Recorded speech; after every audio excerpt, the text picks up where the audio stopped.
Breakneck through the Bible, 2017-2018, class number 4. I hope you all had a wonderful Yom Kippur. I hope that your Yom Kippur went well, and God has forgiven you, forgiven us, and we are starting a new year with a nice new clean slate, and God willing, we're hanging in there, and we're okay. Okay, so last week we ended off talking about how when God created the world, right? It says, right, and we said verse number 2 is, and the world was tohu vavohu, right? The world was void and desolate and darkness on the face of the depths, right? And God said, right, let there be light. And so we talked about that the words void and desolate, tohu vavohu, void and desolate, that really means. And we said everyone has a different explanation of what that means. And Nachmanides explained that God had created a mustard-sized seed of matter, this little tiny mustard-sized seed, that vavohu in it was the entire world. Right? And we talked about it, and then God said, "Let there be light." That was the light that came out from there. We said that was quite a remarkable idea, as Nachmanides lived in the 1200s, or born in 1194, right, and died in 1270, and so therefore, is that at that point in time. Right, it was right. Science still said the world always existed, right? And how did Nachmanides know this? We said the only reason Nachmanides knew this was who taught it to Nachmanides?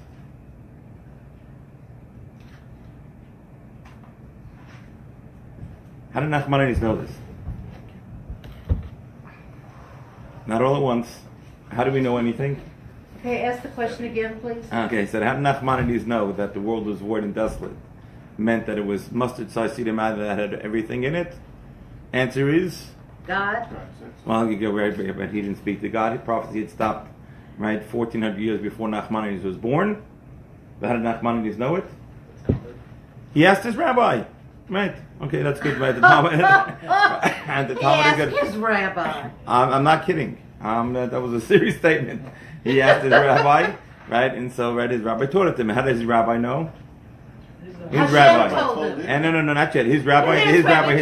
Oh. Okay, right. Till we got all the way back up to God on Mount Sinai, right? So, right, and that's why. And again, a lot of it is recorded in the Talmud, right? But this was right. Nachmanides, how Nachmanides knew that. Okay, so the world was void and desolate and darkness on the face of the depths, and God said, "Let there be light," and bang, that was light. Okay, one other thing that I forgot to mention that I want to just go back and just one more idea on this verse, right? And that the world was void and desolate and darkness on the face of the earth, right? What is the purpose? When God created the world, what is the purpose of the world? So we can have a relationship with Him. Excellent, right? So He can gift us, and we can have a relationship with Him, right? But the world, okay, there's a pattern to the world, right? God created the world. There's a pattern to the world. Right, so what is this pattern in the world? Is that God created? Again, it's very interesting. God created. We said God before the world was created. The only thing that existed was God. Right? When God created the world, so what happened then at that point in time? There was two. Right? We said that's why the Torah starts off with the bays and Bereishis. That's why the Torah starts off with the two. Right? Because the world was no longer only God. Right, it wasn't the echad, it wasn't the one of God. It was something outside. There was a world, and that's what happened when they created a world. And so you have this world that is outside, quote unquote, outside of God, right? Whatever that means, right? And so now you have the two. The job is to take this two and to bring it back to one, right? To bring these two ideas, these two separate things, and to put them back together and create the oneness of God, right? And that's really our job, right? And we said that that's actually why. Right, if you could, right, that when the Jewish people, the world was created, how many exiles were the Jewish people going to have to go through? Well, at least 40 years. No, that's the 40 years in the desert. How many different exiles? Babylonian exile? Roman exile? Spain. No. How many? Spain, yeah. How many? Exiles? Yeah. Was it Jewish? Yeah. Was the first one was No, okay, Persia Media, but that was not the first one. Persia Media. Was the first one? Nope. First one is Babylonia. Huh? First one is Babylonia. That was the destruction of the first temple. that the Jewish Okay. people were sent into exile, right? Second one is Second second one is Rome. Persia. Second one is Persia. What's one after Persia? Romans. Greece. And then the one after Greece is Roman. And we are still in the Roman exile today. Right? We talk about that there are 4 exiles, right? That there are 4 exiles in the world. And why do we talk about the 4 exiles in the world? Right? So if you could imagine, you ever play the game Pick Up Sticks? Yeah, Right? You hold everything all together one, and then you let it go. And what happens when you let it go? they spread. All 4 directions. So there are 4 directions in the world. There are 4 exiles, and our job is to bring those 4, bring them back to 1. Okay, got it? To bring them back to 1.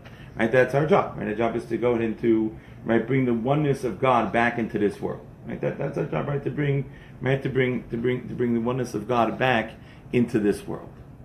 Okay, and so these 4 exiles. That's why it's 4 directions. Right? Anyone knows why the news is called news? Northeast. No, news is called news. The word news. Northeast, west, south. It's like news from all over the world. That's why news comes. Northeast, west, and south. I see where news comes from. That's not a Jewish thing. That's just a public information announcement.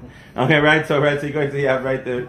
But the job of the Jewish people is to bring all this godness, all this that's scattered all over the world, and our job is to bring it back to 1. Okay, and actually that's the job of the Jewish people as we go through exile. Is wherever we are exiled, our job is to find the sparks of holiness that is found in each part of this world, and to bring those sparks of holiness back to God. So that's our job. What is their job? Which of what? Of the world? The world, the non-Jews, their job is not to mess up the world. That's why they have 7 Noahide laws. Right? The basic 7 Noahide laws is that the world, right, the basic 7 Noahide laws is really, there are 5 don'ts. There's only 2 positive commandments that they have, right? And what did anyone know the 2 positive commandments non-Jews have? Yeah, believe in God. Believe in God. I know there's a God. Yeah. Well, yeah. And the other one? The other one is Set up you a have court to set up a system, court system. right? Because without a court system, the world won't function, right? That's why, right, with that Officer Rabbi is here, right? That's part of setting up the law and order, right? There has to be, in order for the world to function, right? There has to be law and order, and that's why the 2 positive ones they have is know there's a God, because that's where all everything comes from, right? That's the start of where everything is, and then the number 2 is that they have to set up court systems, and the other 5 are don'ts, right? Basically, no morality, no sexual immorality, no adultery, no idolatry, Murder. don't murder, no stealing, and don't eat limb from live animal. Right. So those are really the 7. That's what the non-Jews have. They have basic 7 laws that basically make a functioning society, but they're not here to rectify anything, to fix up something. The job of the Jews is to fix up the world. Okay, and that's our job as we go through exile, is to go and to convert all these sparks of holiness that are scattered throughout the world, and to pick them up and to bring them back to godliness. Right? And so therefore, where was the classic way where we went ahead and we did that, when we took what was in the world and we brought it back to God? Where was that classic place? Sinai. Not Sinai. No, Sinai, we went in exile. Oh, What's the classic exile in the Torah? Okay, so that, Egypt? Egypt. Excellent. Sure, good for you. Sure. Right. Okay. I'm quite sure. Alrighty. So right, is it Egypt? Right. And it says when the Jewish people left Egypt, what did they do when they left Egypt? They took all the gold with them. Okay, right. And what does the Torah say about us when we left Egypt? It says we emptied out Egypt. Okay, we emptied out Egypt. And what does Rashi say? We emptied out Egypt. What does it mean, empty out Egypt? Took all the sparks of holiness with us. It means, right, we made it like a pond without any fish. Right? Right? We emptied it out of all the sparks of holiness that were in Egypt. We took with us. And that's why where's the one place in the world that a Jew cannot live? Egypt. Right? Because no reason for a Jew to live in Egypt. I always think of, like, when I travel cross country, I end up davening like somewhere in middle of nowhere. Like there's always, like, I remember, like, when I drove to the West Coast. Usually I drive to the East Coast. One time I drove to the West Coast, and I stopped in the middle. It must have been in the middle of Nevada, middle of nowhere. I mean, come on, you ever do this thing? Next gas station, like 160 miles from here. Yeah. Okay, so that's where there actually is like such a sign like that. I don't know, maybe now it's only 100 miles, and I had a daven, and so I'm driving along trying to find a place to stop, and it just goes on and on and on and on. Just cactuses just all along the way. This brush line, and finally it was getting late, so I said, okay, I have to stop anywhere. I pull off the highway. Oh my God. I pull off the highway at this exit, and there's a road coming from east-west. I was going west. So road going north of the house, it just stretches on forever in both directions, and nothing there. So then I go ahead, and I get out. So I just stop. I pull through the stop sign. I figured stopping at the beginning of the ramp was better than stopping at the end of the ramp. I stopped over there, pulled over the side, and I got out to daven. Mincha. And I said, for some reason, God needs some Jew to go into daven at this spot. Yeah. Right? There's some spark of holiness like stuck in the middle of this desert here. And Bentzi Epstein thinks he's going on a trip, and this is all so that he can go and he can daven at that spot. Right? And so I figured, okay, chalk one more up, right? We sanctified one more space in the world. And that's our job, okay? And so, if this is our job to go around the world collecting all these different sparks and bringing them back to God, right? And that's, by the way, when you say Shema Yisrael, right? Hear, O Israel, Adonai, our God, right? God of mercy, Eloheinu, God of justice, Adonai, God of one, Echad is one. The word Echad, that is meant to take all these things that are spread out, right? It ends with a Dalid, right? Which is 4. And the job is to take that and to bring it back to oneness, right? That's our job, right? To go through the world. That's what we're busy doing. We're busy taking these little sparks of holiness that are scattered throughout, and we're busy gathering them and bringing them back to God. So how do we know what those little sparks of holiness are? How do we? So the answer is, so me and you are just like, we are spiritually, we're neophytes, right? We just, right? And so we can't see them. Right? Okay, we can't stand that like the source said, oh, that's glistening in the sun, like that, right? But if we were spiritually attuned, right, you have great rabbis that could be spiritually tuned, they could potentially say, oh, there's one. Right? They operate in a whole nother dimension than what me and you just do, right? Okay, it's funny because I tell you, we actually had an interesting story. We just kind of did a little facelift on our data building here, and so we had a small little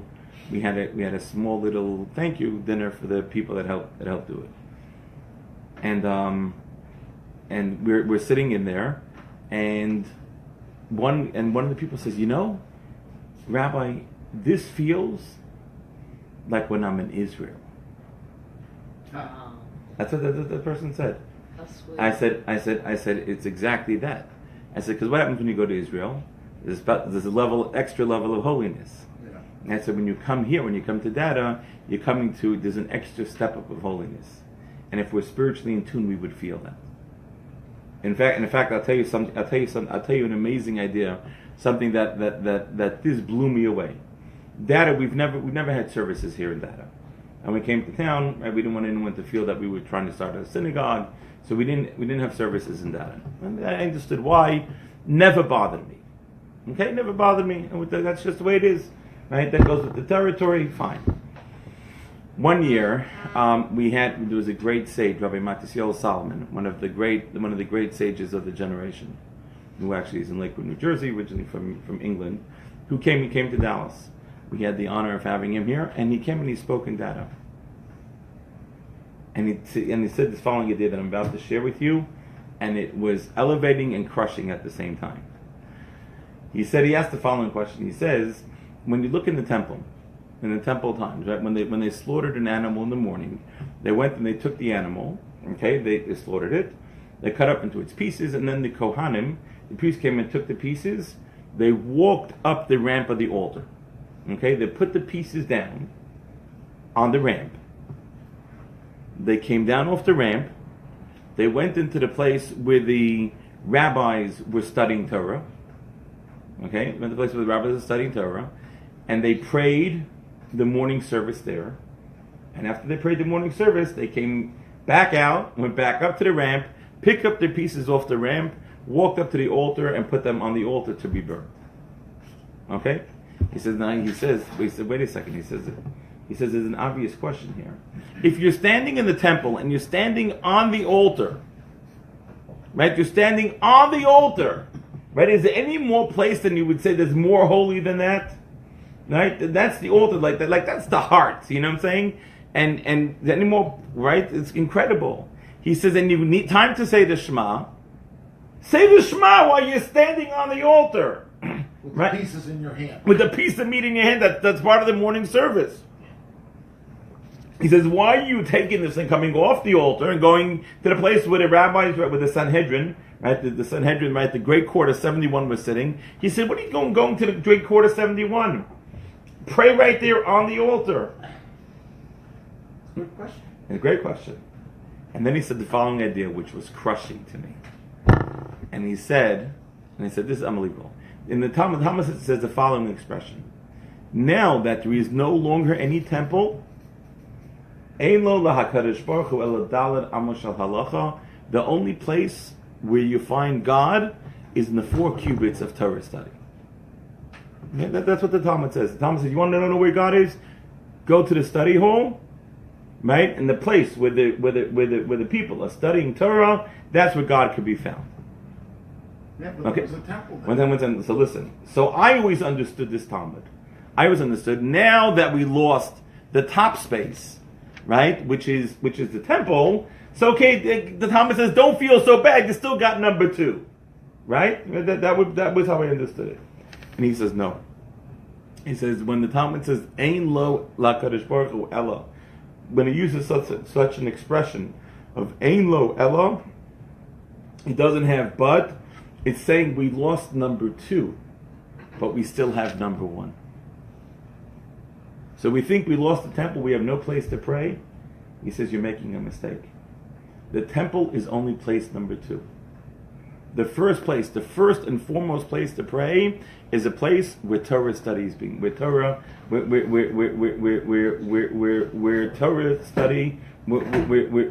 study is being studied. Where Torah is being studied.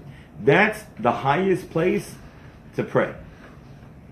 And he says, and how do we know this? He says, you take a look.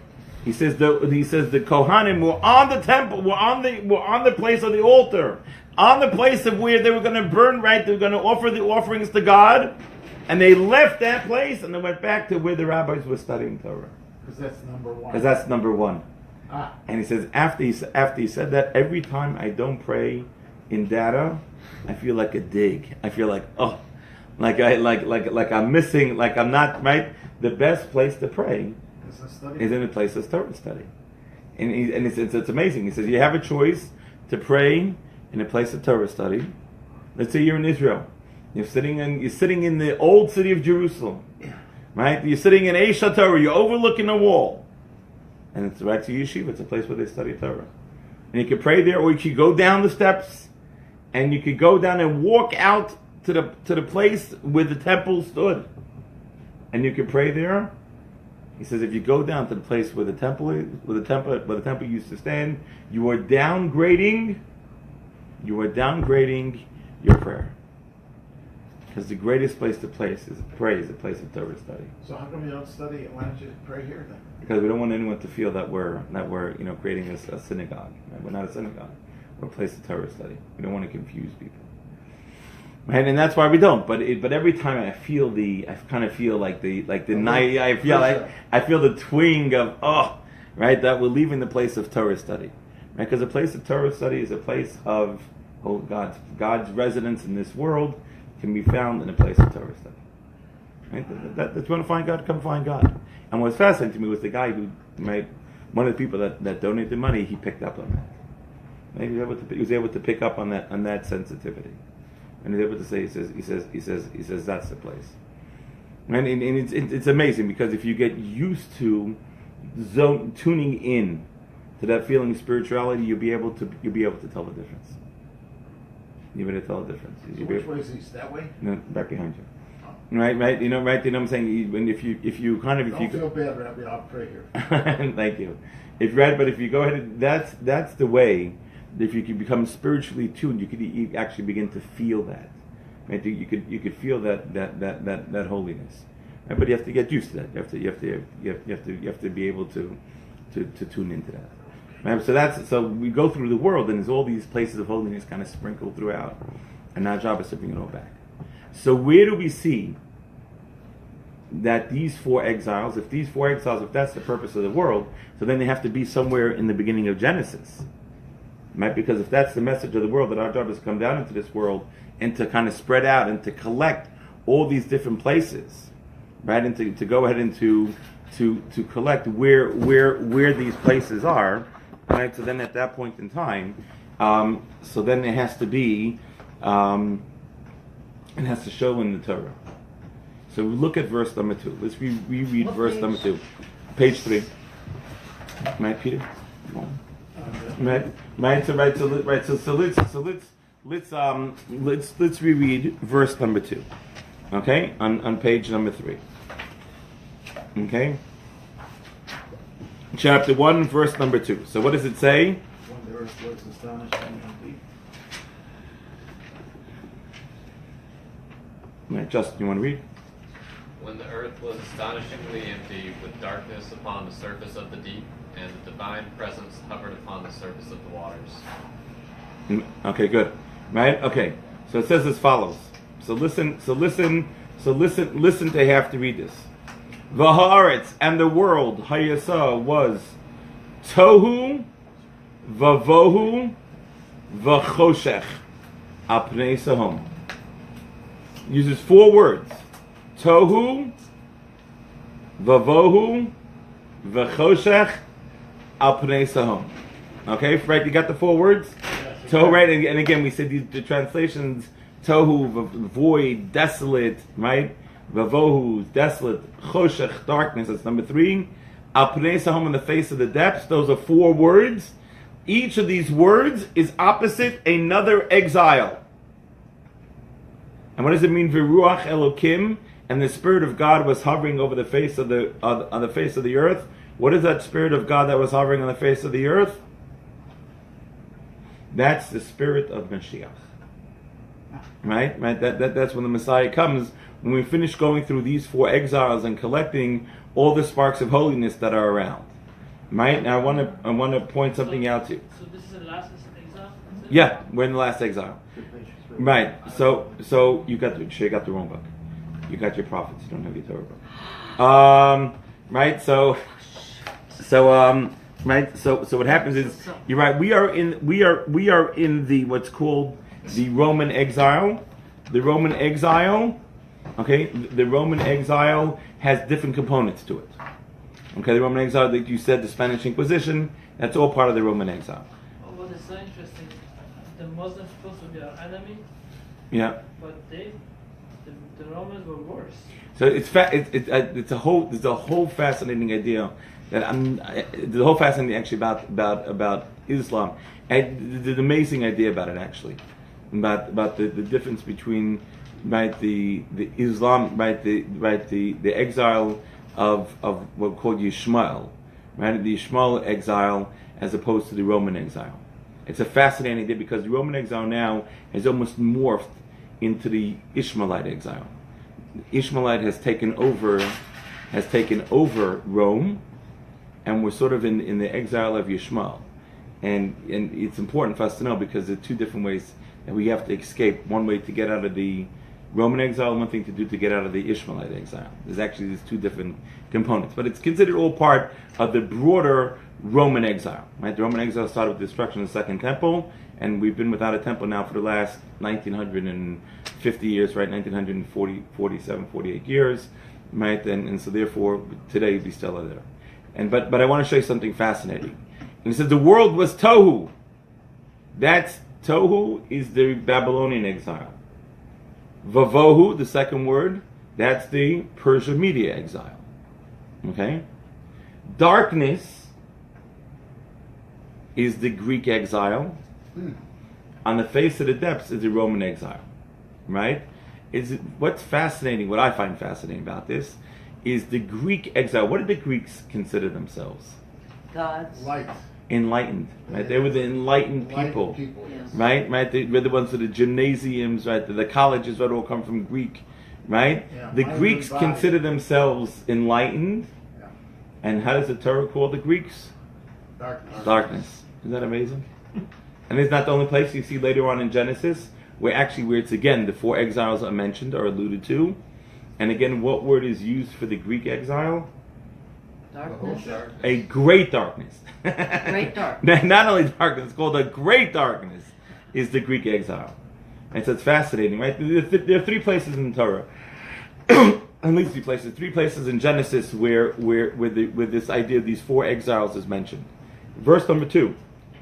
So now- Chapter 1, verse number 2. What? This is now the time of Tehom. Time of, Tehom. How we say in English? you know, on the face of the depths. Yeah. How can they? Sahom, on the face of the depths. You see, the Roman exile is, each of these exiles had a different way of attacking the Jewish people. Okay, had a different angle on the Jewish people and was attacking us with a different type of attack. For example, just simply, what did the Romans want? What did the Babylonians want from us? They wanted us to bow down to their gods. They bowed down to the God. The Babylonians very simple. Said, you have your one God. We want you to believe in our gods, not in your gods. Right? That's what the Babylonians said. Very simple. Right? That's our good. What did the Persians want? They want to kill us. Persian media, right? They just wanted to kill us, right? That's the story of Purim. Right? They just said, we don't care what you do. We don't care how many idols you bow down to. We don't care what you say. You're gonna kill dead. you, yeah. I'm going to kill you. Right? And then you have the Greeks. What did the Greeks want from us? Assimilate. Right? The Greeks said, no. Your Torah is a very smart book. But we got lots of smart books in our library. Come take your book and put it in our book, and we'll have philosophical discussions, and we'll treat your book just like any of the other books of wisdom. Right? They wanted to assimilate us. What's the Roman exile? Everything. The Roman exile is all 3 of these ideas coming at us. Could be at the same time, could be one after another, depending where we are in the world. It has a different aspect of where it comes. Right? It comes, right? And so it's coming at and attacking us. And that's why the Roman exile has been the hardest to decipher and to end, because it's so difficult, because there's so many different ways in which it comes and is attacking the Jewish people. Right? It's coming to go ahead and to attack the Jewish people. So therefore, since we have it's juggling all these different ideas. Right, so here is one source. This is one source in the Torah. Anyone else knows what another source is? Another source is Abraham at the covenant of the parts. Okay, when Abraham made the deal with God to become the Jewish people. So the verse says, right, so it's in the Torah, V'hinei Ema chashecha gedola nofelas. Ema is a fear. Chashech is a darkness. Gedola means a great darkness. Nofel is falling. Right on Abraham. And the Talmud says that God went and showed Abraham the 4 different exiles. Right? So you see, Ema, Chashecha, Gedola, Nofelas. Right? 4 words, again, for the 4 different exiles. And again, what is Greek called? Gedola, a great darkness. Okay, where else are these 4 exiles mentioned or alluded to? Actually, this time it's only alluded to. Where else in the Torah? So it has when Jacob had the dream. Remember, you heard the story of Jacob, the dream with the ladders and the angels going up and down. Up and down, yeah. Man, angels going up. So the Talmud says, what were the angels going up and down? He saw the 4 different exiles. He saw the angels going up, falling down, going up, falling down, going up, falling down. And then the 4th ones are going up, right, and wasn't falling down. Right? And so God says, I swear on my holy throne that even if me myself have to tear down the last angel, that you're still going to be okay, and right, I'm going to take out that 4th exile. Okay, right. So those are the 4. So that's you see this concept of these 4 different exiles, because our job in this world is to go ahead and to take these 4 exiles, right, where we're scattered throughout the world, and to bring the world back together to godliness, right, to bring it back together to the oneness of God, and then after we say Shema Yisrael Hashem Elokeinu Hashem Echad. Right, Hear, O Israel, right, Adonai, God, Eloheinu, God of justice, Adonai Echad is one God, but our job is to bring you Echad, is to bring it all together back to one. So, Rabbi, when is this going to end? When is it going to end? So that is a great question. And, you go ahead. I think they're still getting hurt. All these intermarriages and things like that. Yeah. It's all part of the game. Holocaust, all of You know, so it's all. So the answer is it will end.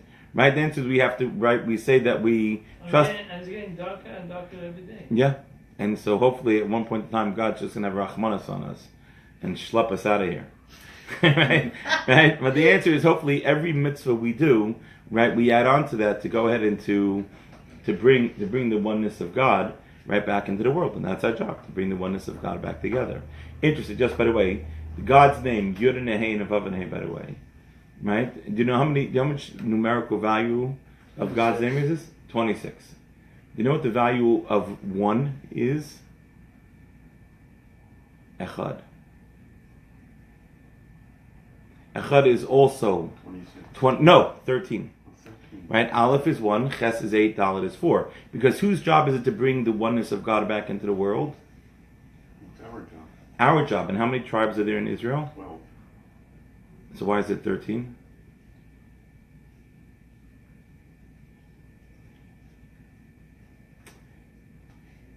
How many tribes are there, Kenny? I remember the answer, I forgot. How many tribes? There's Still 12 tribes. Okay, so let me help you. So you help me out here, because I'm a little slow. But maybe you could count for me, okay? Reuven is the first one. Shimon, Levi, Yehuda, Yisachar, Zvulun, Dan, Naphtali, Gad, Asher, 10. Yosef, Benjamin. How many tribes? 12. Ephraim, Manasseh. 14. So really, Joseph is really one. Joseph is Ephraim, Manasseh. Joseph's tribe gets split into 2. Gets Ephraim and Manasseh. So really, how many tribes are there? 13. 13. So why did you tell me there's only 12 tribes? Because that's what we learned. Look at that. He thinks that he learns that, and that's okay. No, did I teach you 12 tribes? You didn't teach it, but that's what previous teachers. Oh, No, previous we teaching. heard it from the Tower of Babel or something. wasn't it? Okay, no. So let me tell you something. So it's very fascinating, right? You just counted 13 tribes, and by the way, and that's what the word echad is.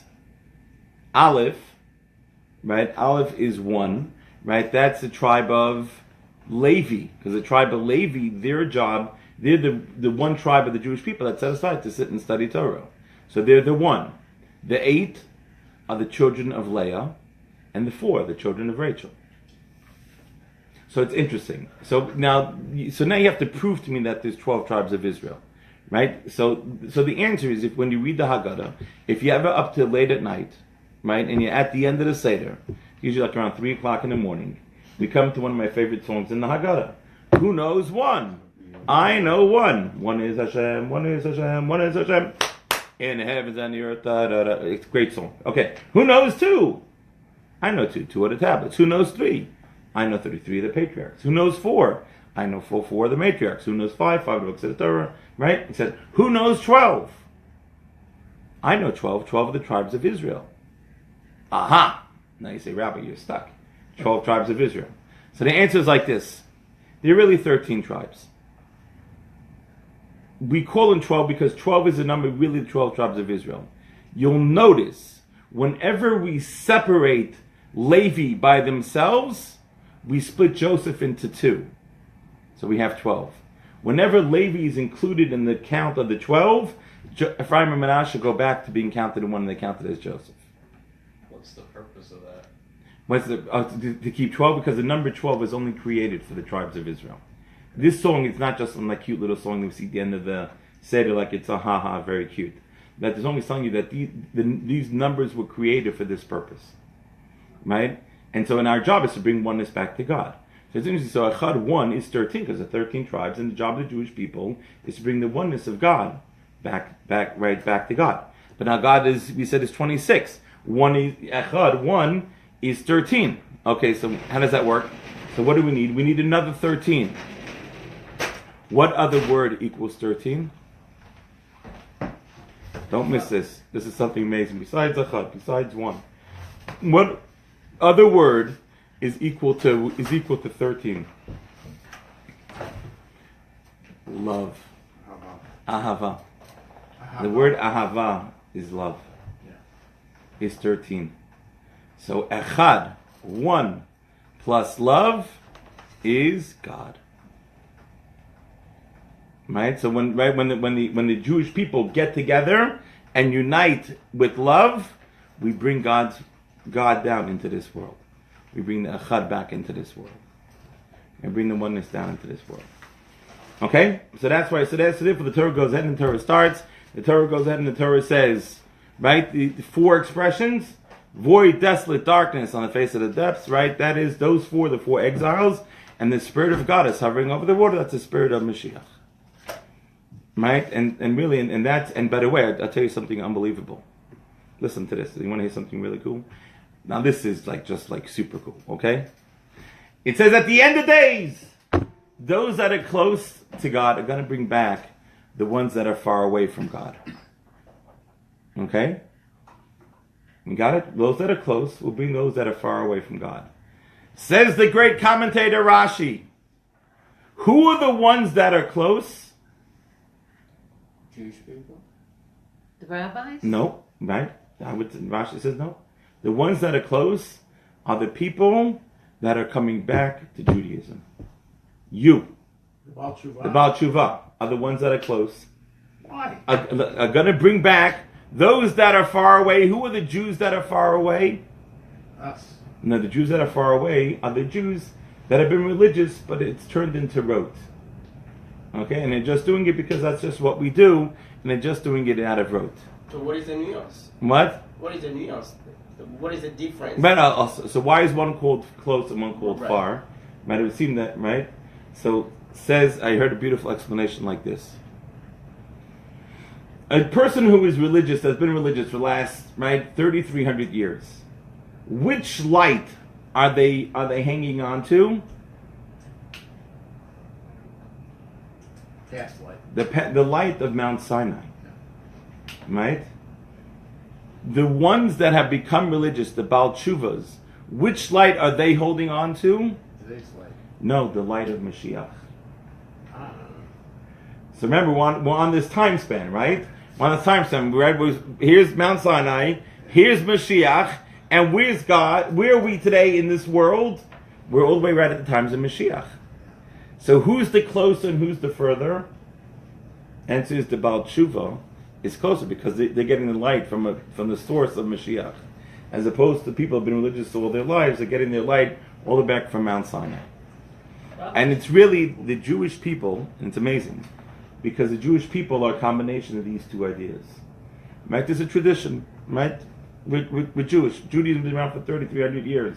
Right? Abraham was 3,700 years ago. Right? We do these things because our parents did them, and their parents did them, and their parents did them. Going back to Mount Sinai, this is nothing new. I'm not selling you a new product. This product's been around for 3,700 years. Tradition, and and as by the great Jewish playwriter, right? Fiddler on the Roof, right? It's right. Tradition, right? So tradition has a place because that's what we're following along. But where's the passion from? Mashiach. It's Mashiach. It's the ones that are close and said, this is like just incredible, right? And it's taking the passion of, wow, this is amazing stuff, and we're putting it together with the tradition of the last 3,700 years, and you create this most dynamic Jewish people. And it's really these two ideas coming together, right? And moving on, that's where it comes from. Yes. So are you saying that Baal Tshuva is attracted primarily to saving the world? I'm saying about tshuva is somebody who's coming back to God today, and if they're coming back, they see the truth, right? And when you see the truth, you get excited. The truth is Mashiach. Right. Mashiach is associated with saving the world. Right, and that's what it is. It's because it's bringing godliness back into this world. I mean, the only hope. No. It is. It is. The whole world's the whole world's going back. And the tragedy happened yesterday in Las Vegas. Oh and just the world, right? And in France there was another knifings and killings, right? The world is spiraling out of control, and it's going to come to a place where what happens is that the world becomes such a Cesspool. or such a lack of godliness in the world that the world is going to scream out, God, we need you here. And that's what Mashiach is. Mashiach is, right, the Messianic is the revelation of God in the world, that we recognize that without God in this world, there's nothing. We have nothing. And it's just anarchy. And that's really what it's all about. Right? And then we come back to God, not because He made us and we have to, but because we want to and we need Him. Is it the Jews that cry out for God, or is it the whole world that's going to cry out for God? And the answer is the whole world, but again, what God says is, but the Jewish people, right? The Jewish people are the source, right? The Jewish people, right? We took the responsibility for the world, so the world rests on our shoulders, right? And what we do, right, has an impact on the entire world, right? There's a great rabbi I used to study with, who used to say that the reason the world gets mad at the Jews is because they know at some level that we're supposed to bring them You're right. the world gets bad enough. It doesn't exempt them from picking on the Jews, but yes, that's true. Yeah. Right. That on some level, right, we are responsible for we took responsibility for the world. That's what it means to be a Jew, right? We've taken that responsibility, right? And so it's a serious business, right? Like it's right that this is right to be the Jewish people. We have a real responsibility, right? We're responsible for the world. We took that responsibility. That's our job. Right. Yeah. That's what the Torah said. Say through you Jewish people, through you the whole universe will know that I am Adonai, the God creator. No, that's exactly what it is. That's our job. Our job is to be. But I have a huge problem with the, my fellow Jews that say, oh, you really believe in that God? Somebody wrote it, and it make it harder. Right. No. So, right. You should know the only people that don't believe in God are the Jews.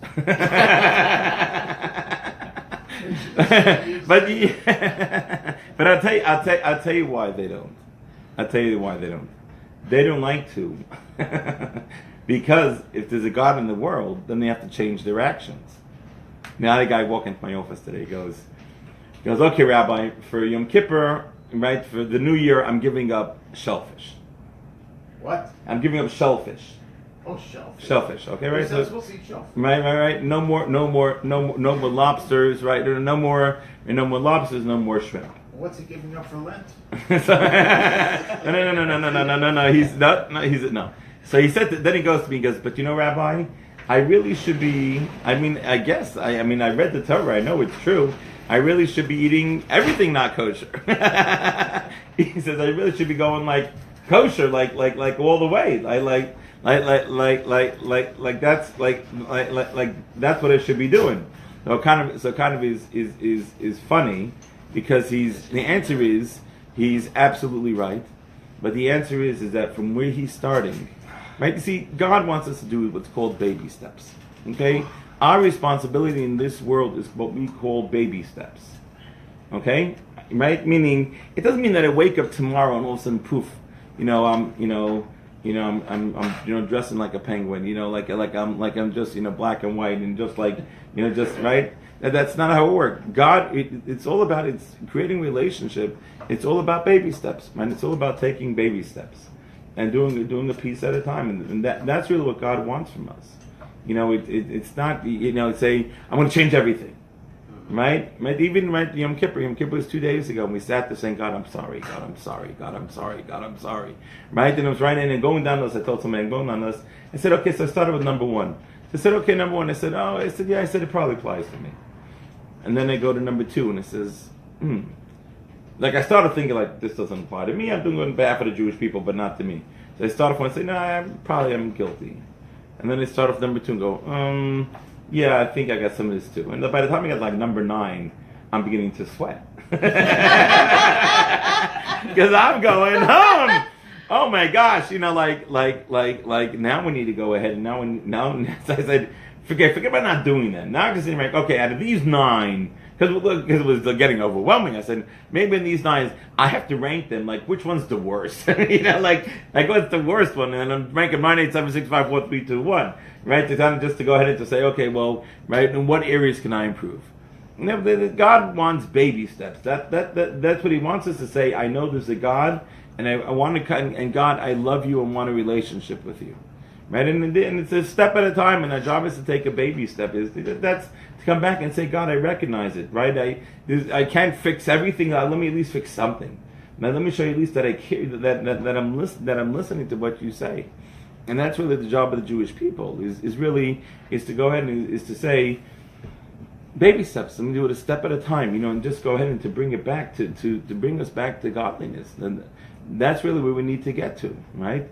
And that's the purpose of the world. The world has created this, right? The four directions, right? The four exiles is right, they did the four different directions, and our job is to bring that all back to oneness, all to bring back to God, right? And to do it not just because we have to, but to do it because we want to. Right, and that's right. We're supposed to serve God because we want to serve God, not because, oh my gosh, the rabbi's going to smack me on the head if I don't. And oh my gosh, where's the next lightning bolt going to come from? It's just right. But it's because we want that relationship, right? You know what I'm saying? Like it's beautiful. I got a beautiful text today from one of my students. I was like crying. It's such an unbelievable text, And she goes, hi, Rabbi, first time I ever fasted 24 hours, first time in my life. She says, and mine was I thirsty. She said, but I made it through. She said, I didn't have a proper prayer book. She said, but I prayed to God and asked Him to forgive me. And then I asked God to please help me learn to forgive other people that wronged me. And she says, okay, Yom Kippur's over. She says, but this relationship with God is like such a cool thing. Like I'm in love with God. She says, what can Sukkot is coming now? Like what's my next step? What do I do now? You see, but something like that. You see, that's real. That's a real relationship, right? That's a real relationship, right? Like that. That's something that is so like so good, you know what I'm saying? Because she's getting it. That's what it's about. It's creating that relationship. It's saying, okay, I want that in with God. I want that relationship, right? I crave that relationship. And then I come to the point that I recognize that if I don't have that relationship, might as well just shoot me now. Right? My life is right. My life in this world is all about creating a relationship with God. Right? And that's what I'm supposed to be striving for. And that's where I'm supposed to try to be getting to, at a place of creating this relationship. One second. Yeah. If I'm supposed to take baby steps. Yeah. Of course, when I was younger, I made a lot of mistakes. How do I clear the past?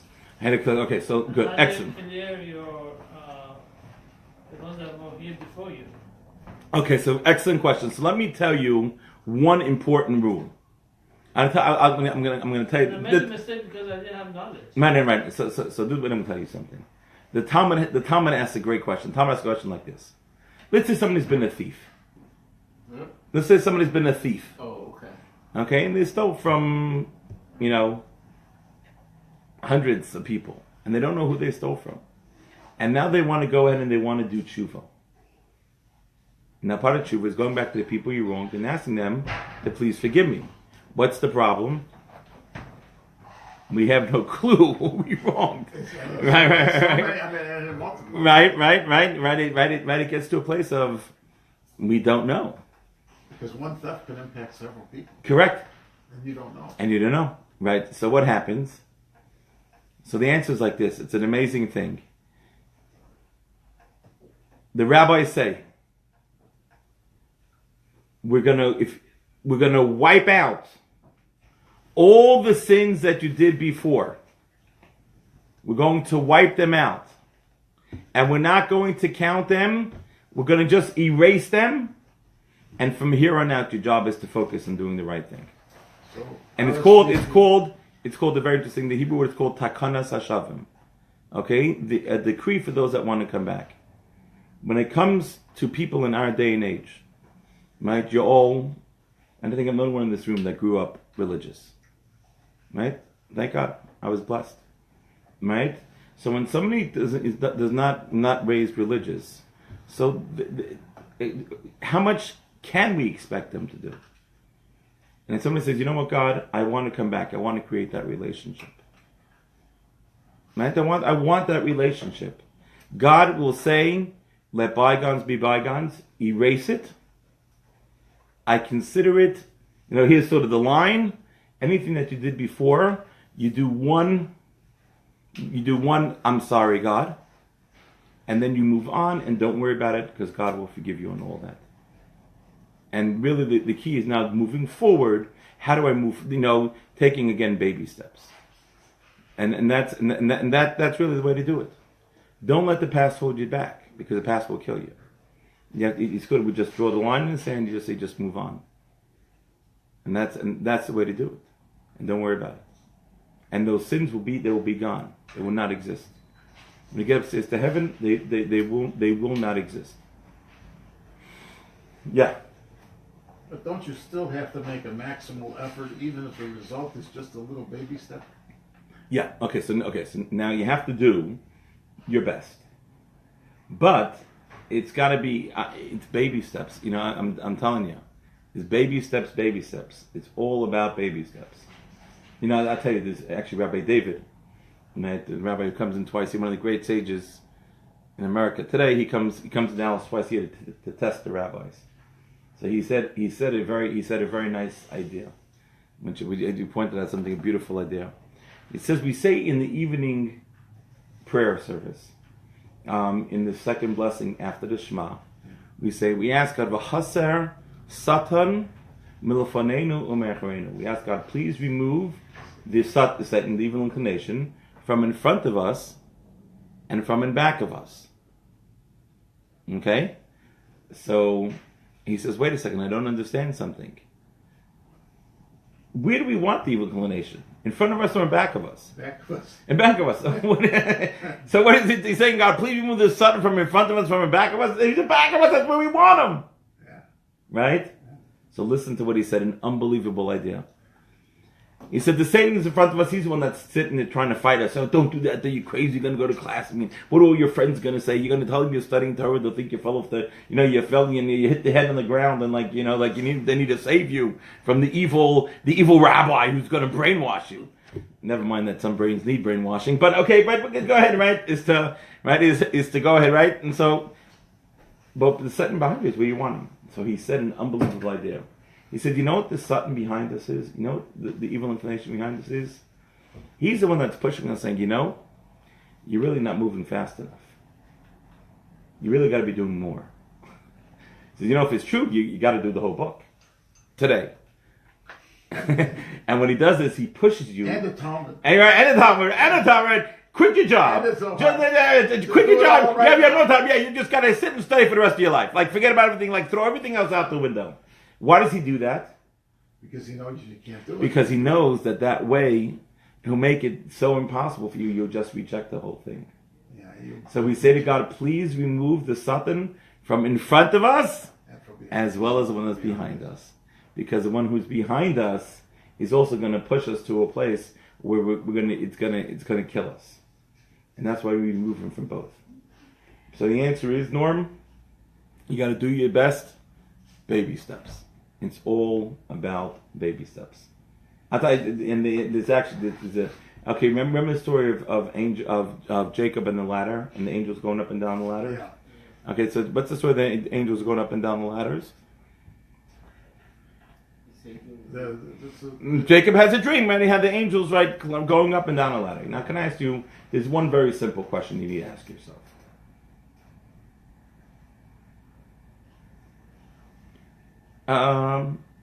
Do angels climb ladders? No. Can they even climb a ladder? No, they only got one leg with no knee. Angels can't. How do angels get around? They fly. They fly. Yeah. So they're flying up and down the ladder. So why do they need a ladder? They don't. So what is Jacob talking about? These angels going up and down the ladder. What do you need a ladder for? Step by step. Oh. This is the Torah is teaching you one very important idea. When you want to attain spiritual greatness, you have to go step by step. If you fly up, you will fly down. Spiritual growth is a process, and it just takes time. Step by step. It's a step-by-step process. Who, when you go to the gym and you want to really work out, what do? You work out. No. What do? Go every day. You go every day, and what do? You hire a personal trainer. You see, I once went and got a personal trainer. Aye. Yeah, it was, I'll tell you what happened. You see, what happened was like this. So he says, okay, do as many push-ups as you can do. Okay, so I said, okay. I managed like, 3 or 4, maybe 5, 6, 7. Really? Yeah. He said, okay, rest. He says, okay, now do that 3 more times. I said, what did he say? You told me as many as I can do. He said, yeah, 3 more times. I said, okay. So I did. I said, I can't do 3 more times. I did all I can do. He says 3 more times. So I did it again. And I did it again. And did it again. And he goes, okay, Rabbi, 1 more time. I said, wait a second, time out. You told me 3 times. I did it 3 times. I'm done. He said, 1 more time, Rabbi. So I said, then you're going to leave me alone? He said, I'll leave you alone. I said, okay. So I did it 1 more time. When he finished with me, you ever see those cartoons, like where the cartoon figures like kind of like just like they climb down the stairs, but they don't go down the stairs. They kind of just slither down the stairs. Yeah. And well, that's how I felt going there. So we were working out in my upstairs in my house, and I could not walk down the stairs. I was just just kind of slithered down the stairs, and kind of crawled to my room and passed out for an hour before I could even take a shower. Right? Why? Because the physical trainer, right, really helped stretch me. Right? But he pushed me, the kind of things that he wanted. So when you grow in the spiritual way, the same thing, you need a spiritual trainer. Who's your spiritual trainer? You? Rabbi. Your rabbi. Yeah. Right? That's what rabbis are for. Okay, they're not there to give a sermon on your Rosh Hashanah Yom Kippur and like that's it. Right? If you see rabbi once a year, he's not your rabbi. Right? You know what I'm saying? Right? That's not what they're there for. Right? They're there to help you spiritually grow. That's their job. Right? And so you need to, right, and that's how you go. It's spirituality is always a step-by-step process. Right? It's a matter of growth. And so the Torah says, you have Tohu, Vavohu, Vachoshech, Apnei Sahom. You have the 4 different exiles, and the 4 different exiles is what the world is supposed to go through, right? And then at the end of the day, Ruach Elokim, Rachef Sapnei Mayim, the Spirit of God is hovering over the water. That's Mashiach. Okay, right? And that's the coming of the Mashiach. That's when the whole world comes back to the recognition of God being God. Okay, right? That's what the Torah here is going to tell us. How it happens. Okay, so now we go ahead and we go as follows. So the light that is in this world. So we said, so what is the light that was created on day 1? Daylight? Daylight. And we said not daylight. No? How do we know it's not daylight? Because the sun wasn't created. The sun wasn't created till day 4, so it can't be sunlight. Okay. So where does the light come from? God. God. Well, we always said really the Big Bang, right? The right of the Big Bang, which is from God. Okay. So now it's very interesting, the 2 different types of light. The world started off with what type of light then? God's light. God's light. And how does the world function with now? Sunlight. God's light through the sun. Okay. But it's very interesting. When you see sunlight, right? How is that? When you see the sun rise, did the sun just rise? Did the sun just rise? Yeah. When you see it rise? Yeah. No, the earth is moving. Okay. So or you just turn towards the sun? Yeah, but you see, to us it looks like the sun is rising, you know it's the earth that's moving. But it's a gradual. Yeah, okay. Let me ask you a little question. I'm kind of a little slow at this. Maybe you can help me out. Okay? It's not true. I'm sticking to my story. All right. Alrighty. When that light left the sun, did it leave the sun and then just show up here in the earth? No. How long ago did it leave the sun before it finally got to 8 earth? minutes. 8 minutes. Right? But it looks to us that it just happened, right? Yes. It happened 8 minutes ago. You following? Yes. Mhm. Yes. Remember we talked about don't Wow. seeing is not believing, right? That's a classic example. The sun rose 8 minutes before you saw the sun rise, right? Right? We all agree to that. This is not Torah. This is what the holy scientists tell you, right? Okay, right? Okay. So what's fascinating is the world started off with instantaneous light, and then the world switched to delayed light. Right? Okay, you with me? What is light allegorical of? God. Truth. Okay, right? See, God created the world originally with instantaneous truth. But then guess what?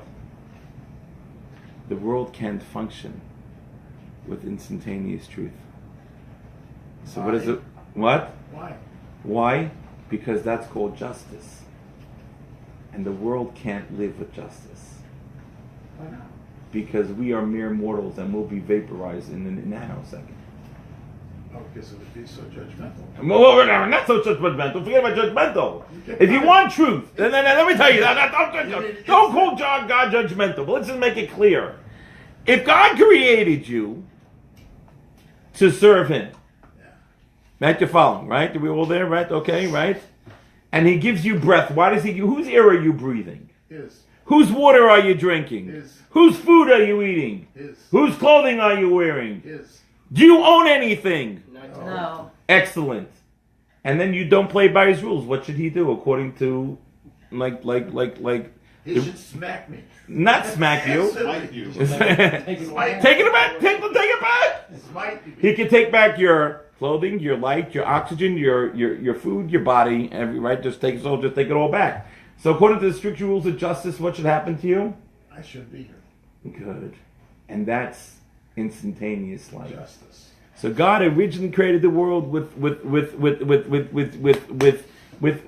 we call immediate right light, or like that's called justice. Yeah. What's the problem? The world can't exist that way. We can't. So He swapped out the light of instantaneous light and put in the sun with its delayed light. Now some people then act a little silly. Start praying to the sun. Oh, that for sure. But more than that, they say, they said, I had a little piece. That pork sausage looked really good. And I accidentally ate it. And nothing happened. It wasn't my fault. No, nothing happened. I see. So maybe it's really okay. Norm, be quiet. so maybe it's okay if I eat it, because there's no consequence to it. So they attach no consequence to their action, with God not caring what they do. Yeah. And that's a problem. You got it?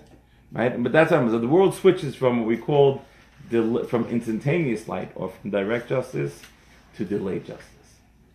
And that's what happens in the world. We live in a world today where, thank God, there's delayed justice. Right? Because if there would be right instantaneous justice, we'd all be dead. Yeah. Right? Like that's it. We don't have a leg to stand on. And so therefore, the kindness of God, and that's one thing just important to understand how kind God is. God is so did I say so kind? Right? What God gives us, what He does for us, is something that's so incredible, and something so beyond anything that we can ever imagine. Right? God is just it's stupendous. It's stupendous on what God does for us, and understanding that and knowing that is just something that is truly remarkable. Rabbi, Yeah, since we lost the Beit HaMikdash, the second one, yeah. all the holiness is already gone. The holiness is not gone. Absolutely not. And you find holiness all over the world. We don't have a temple, that's for sure. But there's holiness all over the world. Right? It's not going to be like the old days. No, we're not at that same level. We're spiritually deficient. But each of us, by doing our piece, we could create that and bring that back. And that's our job. Our job is to bring all that holiness back into the world. Right? And to bring godliness back into the world. That's our job. And that's what we can do by going and doing these things. We bring godliness back into this world. The most amazing thing.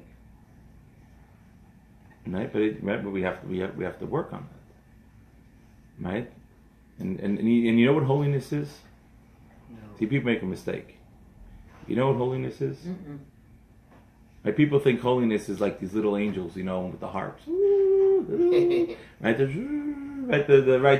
Right, going ahead and just we're going ahead and we're kind of just, oh, it's holy. Yeah? It's like when they take a little, they smoke but don't inhale type of thing. You know what I'm saying? Right? They go ahead and that's holy. You know what holiness is? Holiness means becoming elevated like God.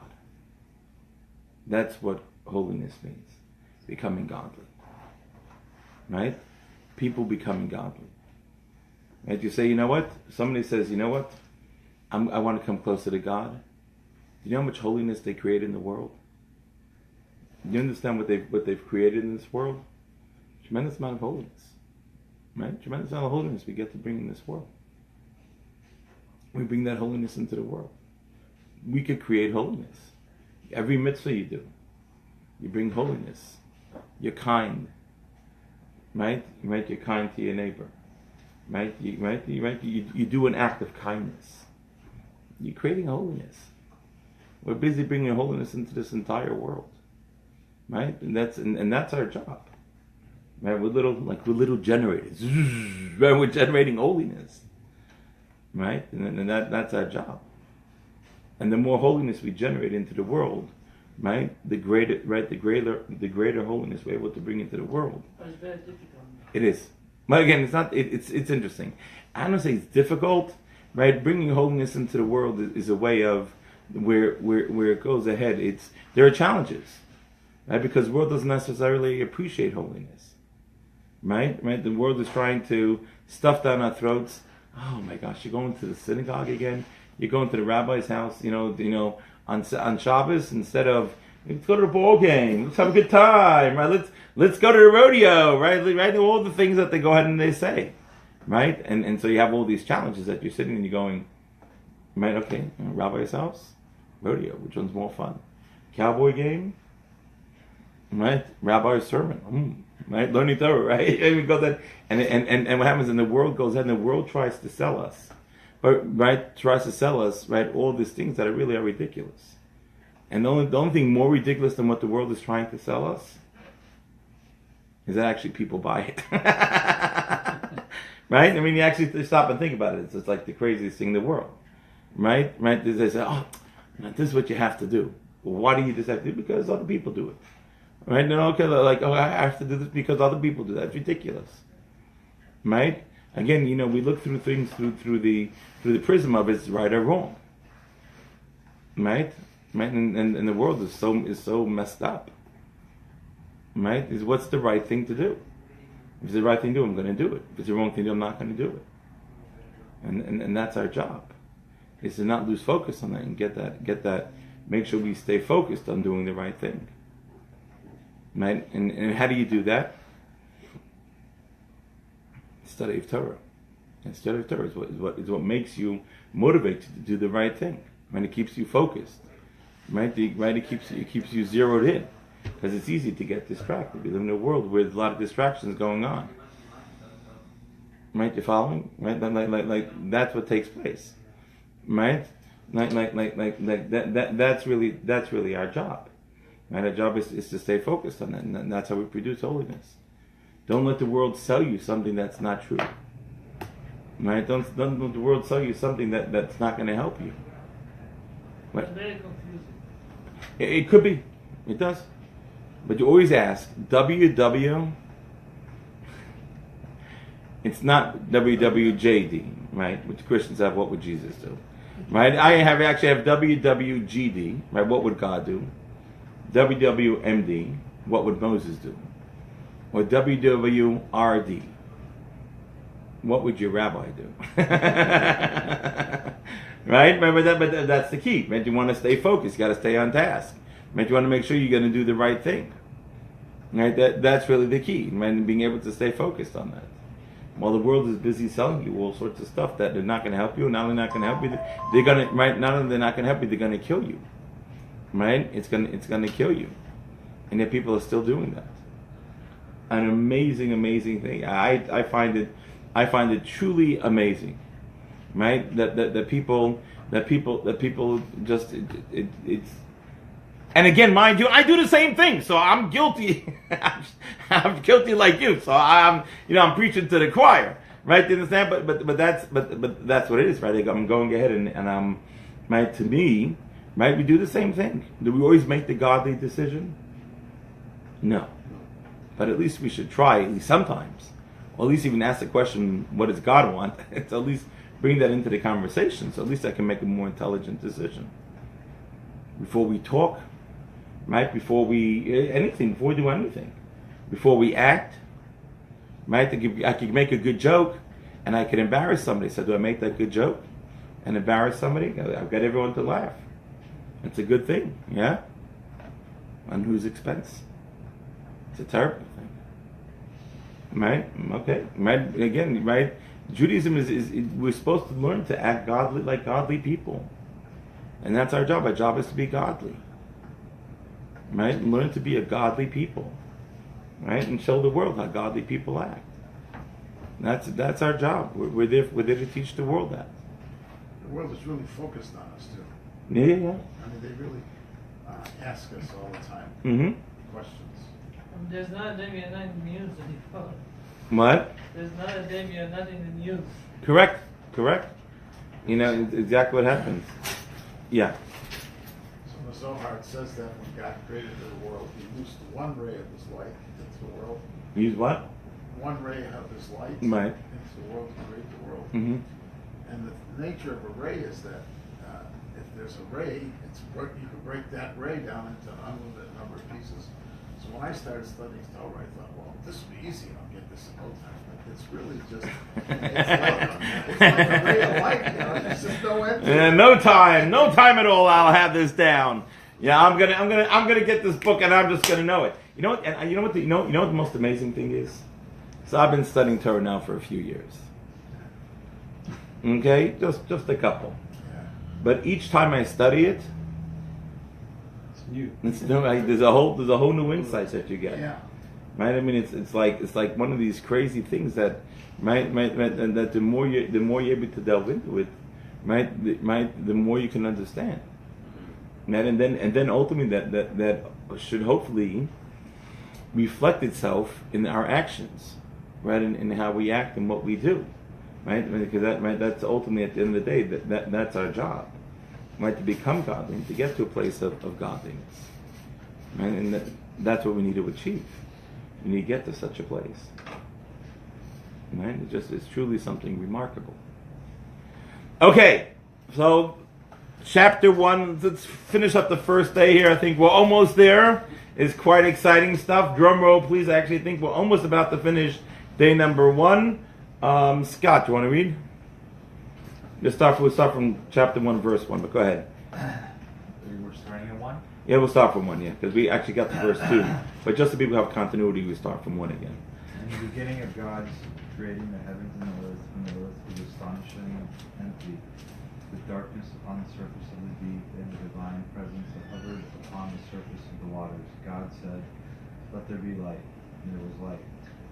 God saw that the light was good, and God separated between the light and the darkness. God called to the light day, and to the darkness He called night. And there was evening, and there was morning one day. There was evening and there was morning one day. What did we learn? That there was evening and there was morning one day? 2 questions for you. When does Shabbat start? Friday night. Friday, what Sundown. time? Sundown. Sundown. Excellent. Okay. Now, why do we start the day at sundown? Why don't we start the day at midnight, like in America? Because of this verse. Because what does this verse says? Evening. And there was evening and there was morning. One day. What came first? Evening. So when does evening start? Sundown. Sundown.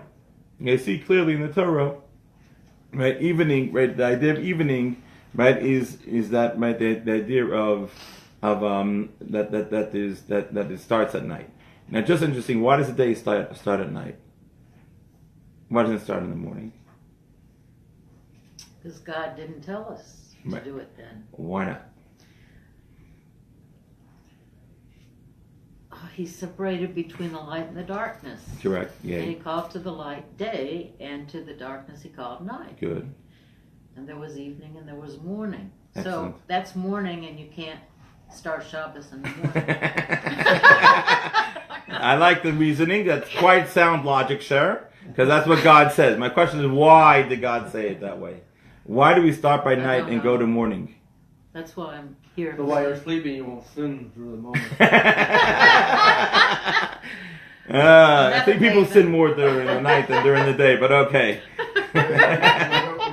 He created light from nothing. In other words, the light filled the darkness. So when he started the universe, everything was completely dark. And so when it started, the universe was Actually, dark. he created the universe from less than nothing. You ever heard that saying, less than nothing? Well, it turns out science is saying that's true. Created it from less than nothing. Well, created the Because universe.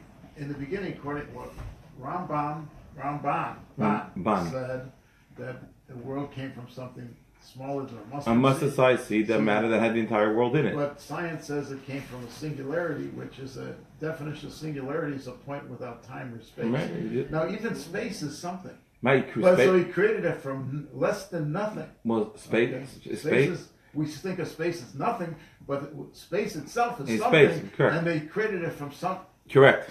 nothing. So Less why? than nothing. So why does a day start at night and not? Because that is the world first was darkness, and from the No, darkness. There's darkness in the absence of light. Darkness of creation. Is it, darkness is in the absence of light, Or is darkness a creation? It's a creation, actually. Okay, good. So excellent. Let's start again. So when God created the world, Created Did he- it from darkness to light. did He create darkness first, Yes. or did He create nothing? There was nothing. No, he said it. It says right here. It says that when the earth was astonishing with darkness. Why does every cowboy movie end with the good guy riding off into the sunset? Well, because that's triumph. Very good. Darkness, right? Darkness, right, is the idea of separation or of confusion. Right. Light is the idea of clarity. Clarity. Actually, it's quite interesting. How do you go when you go to a doctor? How do you say in Hebrew? What do you call you go to a doctor? What is that called? What's the doctor's appointment called? Mati, what's the doctor's appointment called? Bikur. Bikur is a doctor's visit. Because you go and you have a pain, you don't know what it is, and doctor goes, you go to the doctor, Bikur, to get clarity. The word Bikur is the same word as Boker, morning. Morning is clarity. What is evening? Erev. What does the word Erev mean? Arbuvia. Arbuvia. It's a mixture. It's confusion. Erev is confusion, and it leads to Boker, it leads to morning, which is clarity. The good will always triumph at the end. Because that's how God created the world. Right? You have evil seems to be winning, and then all of a sudden along comes clarity and everything becomes clear. And that's why the day starts at night. Because the order is the good will always triumph. Boker. Yeah.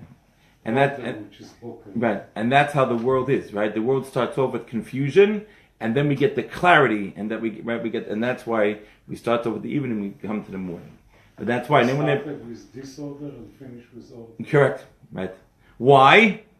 I thought everything goes from order to disorder. That's entropy. That's entropy. That's without somebody entering in some extra stuff.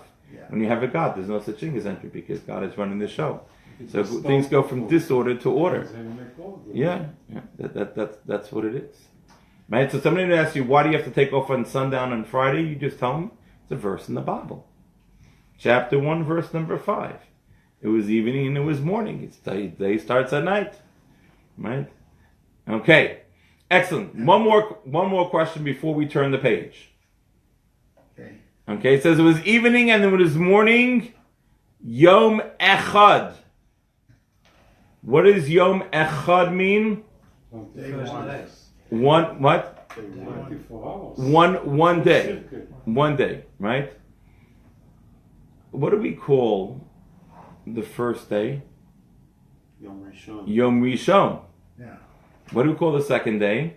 Yom Sheni. Yom Sheni. What do we call Tuesday? Shlishi. Yom Shlishi. What do we call Wednesday? Yom Revi'i. What do we call Thursday? Yom Chamishi. And what do we call Friday? Yom Shishi. By the way, do you know where Sunday, Monday, Tuesday, the name Sunday, Monday, Tuesday, Wednesday, Thursday, Friday come from? The Romans had that. Sunday is for the sun god, and Monday is for the moon god. Right? Thursday is for Thor, and they're all named after gods. And in the Torah doesn't refer to no such thing as Sunday, Monday, Tuesday, Wednesday, Thursday, Friday.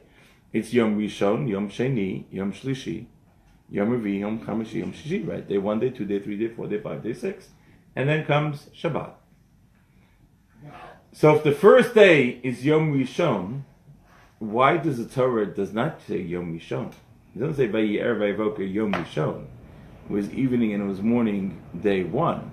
It says Yom Echad, right? God's one. Right? It was right. It was one. Right? It was one day. God was one with the world at that What point. the question? Why it's not Yom Rishon? Yeah. Why is Because it's the first day. But God was one with the world at that point. They didn't think that there is going to be more days or something. God didn't know there was going to be more days? He didn't plan it that way. And Mati, just don't have me build your house with that attitude. Because all what they have, they give Yom Echad. They did. So it's called Yom Echad because God was, now Yom Sheni by that time. but God God was the only spiritual being at the time. was Echad Ba'olamo. God was alone in His world. Only on day 2 did God create the angels. But on day 1, God was alone in His world. And so that's what it says. That's why it says Yom Echad, right? It's really the day of one. Which one? God. Right? Because the world was created with only God. Angels only get created on day 2. Wow. Okay, you got that? So angels roll around on day 2. Now, why does God create angels? You can turn the page now. I'm going to turn the page quick. Alrighty? Good 4-week signature. We're finally turning the page to page 2. I'm glad you're here. Okay, breakneck and through the Bible here. Okay, so why does God create angels? Messengers. Okay, right? What is the word? What's the word for angel? How do you say? Anyone know how you say angels in Hebrew? Malach. How do you say? Right? No. Okay, right? No. Seraph is a certain type of angel. What is it? It's a certain type of angel. There are 10 levels of angels. Seraph is one level of one of the levels. And what's the highest level of angels? Michael. No, Chayos HaKodesh. Chayos. Right, the holy Chayos. What is the lowest level of angels called? Ishim. Right, like really for man, but Ishim. Right, okay, right? So there are 10 levels of angels. Why are there 10 levels of angels? 10 spiritual levels that exist in the world. Right? And so it's almost like, right, they step down, right? There's a spiritual grade as we go down, or as we go up. Right? Now, what's the highest level of angels? Does it correspond to the spheros? Absolutely. 10 spheros? Sure. Really? Absolutely. Huh. Anytime two things are the same number in Judaism, it means there's some sort of connection. What's the highest level of angels called? Cherubim. No. Chayos HaKodesh. The holy Chayos. So Chayos is the holiest. Man, how do we know the Chayos are the holiest angels? Wasn't that the story with the chariot? Well, you have, that's why they're called Kodesh, holy, because they're the highest level. So why does God need angels? So the Hebrew word for angels is malach, angel. What's the Hebrew word for messenger? Or malach. Vayishlach Yaakov malachim lefanav v'le'esav achim. He sent angels, messengers. Right? Messengers and angels have the same word. Why do angels and messengers have the same word? Because they're the same. They're the same thing. What is an angel? A messenger. A messenger of God. Right? That's all right. A messenger and angel are all the same things. Right? Right? Angels and messengers are all the right. An angel is God's messenger to the world. Right? And that's what it is. May I ask a question? Yes. So, if God didn't have angels, He would have to it would be overwhelming for Him to talk to you. Yeah, you make a mistake. Yeah. It would blow our minds, right? You know, right. If we were to hear God directly talk. By the way, what's the one time in history God spoke directly to us? At Mount Sinai. Mount Sinai. And what happened to us at Mount Sinai? We died.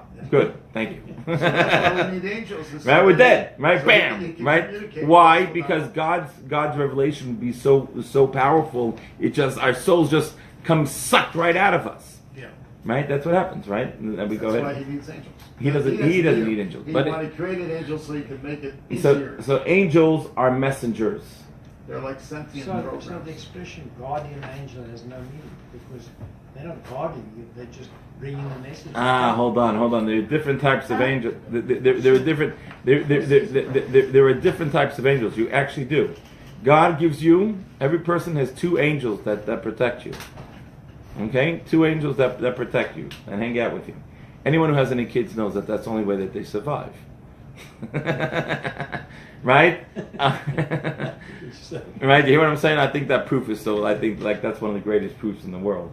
Right? The only way a kid survives is because you must have two angels watching him. Guardian angels. Yeah, guardian angels. So it's actually very What fair. are the two angels? They're two angels. Everyone's got their own personal two angels. A guardian angel and a what? kind No, of- guardian angels. Both Two- are guardian both are guardian. They protect Why do you. you have to have two guardian angels now? Because you could get yourself in a lot of trouble, Norm. Wow. Some of us do. Because we could all get ourselves in lots of trouble, right? Right? Because we can go ahead and we have, so we need two angels to protect us. And in fact, it says that so most of us, we've chased away our angels. It means what happens is that our deeds have gotten so bad that our angels can't stand us and they just leave us. It says if somebody who's righteous, right, like even before they go to the bathroom, there's a prayer to ask the angels to stick around when they go to the bathroom. You know that little cartoon show where the kid has got these two little angels flying? Yeah. You know, and sometimes he wants to get rid of them, and then he gets in big trouble. Right. No. That's exactly what it is. Right, you have to go ahead. You have your two angels protecting you. So these two angels, which everybody has, doesn't necessarily stay forever. Correct. You only have them as long as you're doing good things. If you're doing bad things, your angels leave. And you can't get them back. You can. You become righteous again. Okay, so you have angels. So the word for angels, right, is malach. The word for messengers is malach, right? Because an angel is a messenger from God. That's at the end of the day, right? It's a messenger from God. It does what God wants. Malachim. Malachim is a plural for angels. And those angels, what do after they finish? That's it. Their task, they then go and they sing praise to God forever, right? And they become, and it's fascinating. If you actually think about that concept from it, it's an amazing idea. What happens when you do a good deed, a mitzvah? You get a good deed. When you do a mitzvah, you do a commandment. What happens when you do a mitzvah? The angels come back. No, you create an angel, right, for that good deed. And that angel, that good deed for the rest of existence, sits there and proclaims the greatness of God. Right. It's amazing, right? When you do a mitzvah, right? You go ahead and you've created a reality in the spiritual world that forever goes ahead and forever goes and praises God. Right? That's an amazing idea. I have a question. Yeah. A bad deed and a good deed, is it equal? What do you mean it's equal? If I do a bad thing, if I do a good thing, Do they cancel out? No. No. It's a little bit enigmatic. Every good deed we do, we get rewarded for. Every bad deed that we do, we get the consequence of that. Now you can get rid of your bad deeds by doing tshuva, right? By going back and saying I'm sorry to God, right? That's way to bring you closer to God, right? That's what tshuva does. It wipes away, right? It wipes away the bad deed, right? But we have to do tshuva for that. Right? Means for every single action that we do in this world, God guarantees us that it goes ahead and has a consequence to what happens. So if something happened bad to a good person, where are the angels? So the answer is it could have been much worse, and the angels protected them, right? You can argue with this answer. Yeah, no, right? Because the answer is right is that's what happens, right? Depending on our actions. I mean, our actions means what it does. It makes it real. Our actions become real. So one should say that even this person is very good, and this person suffered for whatever reason and suffered injustice, and angels didn't help seemingly. But on the other hand, the answer is that it could have been worse. Could have been worse, or there are many answers. I mean, one simple answer is what you think is bad is not bad, and what you think is good is not good. It means that we are so clueless. We missed the whole show. That's true. Right? Right. What we think is bad, and good is. We have absolutely no clue what really is happening. In the end, for the good of the person. And right. Every God sends in. So is the soul and an angel got any connection? Sure. Because your soul is your spiritual is who you are, right? And an angel is a spiritual reality that's created, right? So they're both sort of in that level. In the spiritual reality. So when you do a mitzvah, you create a spiritual reality. We're sitting here learning Torah now, right? Do you know what you're doing in the spiritual world? You know what's going on in the spiritual world? They're happy. We're creating millions and millions of angels as this is going on. You know that? Why are you learning Torah? We said, right? Every minute of Torah study you study, okay, you're creating 9,600 angels. Okay, so there's 15 people in class, 200, right? Call it 10,000 angels a minute, right? So that's 30,000. 300,000. Right? Was it Norm 300? The 10,000 times 15. Yeah, it's 300,000 angels per minute. Think about all the people that are watching on Facebook and will watch this on YouTube whenever they watch it. These angels are immortals. These angels exist forever. If you knew what you could really be doing when you're creating this stuff, you would lose your mind. It would be so incredible, right? Like that's what's happening. You go ahead and you just get this incredible, right? You're creating this incredible spiritual reality. So angels are there to show us. Angels are there to show us that the true way to serve God. It's very interesting. One of the things we say in the morning blessings by the Shema. Right? We say, right? Hashem Hakel HaMelech HaGadol HaGibar HaKadoshu. Right? The name of the Holy God. V'chulu mikam aleihem. And they all accept themselves, Omar Chashmaim Zeh Mizeh, right? The yoke of heaven one from another.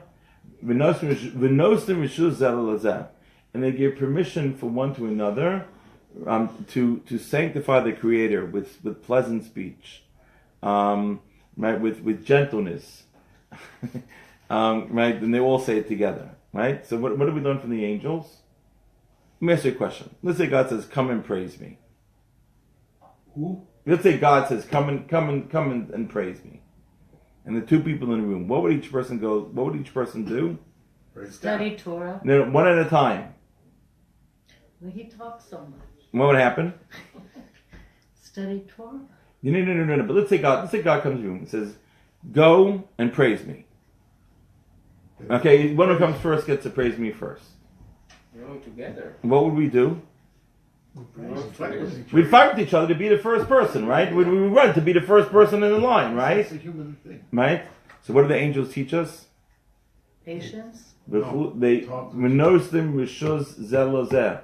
give permission one to another that the other one should go first.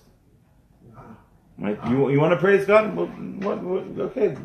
Let the other person go first. That's like four-way stop in Right. You know, right? So the angel is sitting there, and what's the job of the angels? The job of the angels is to teach us human beings how to act. Look how the angels act, and not just follow their lead. Right? What do angels do all day?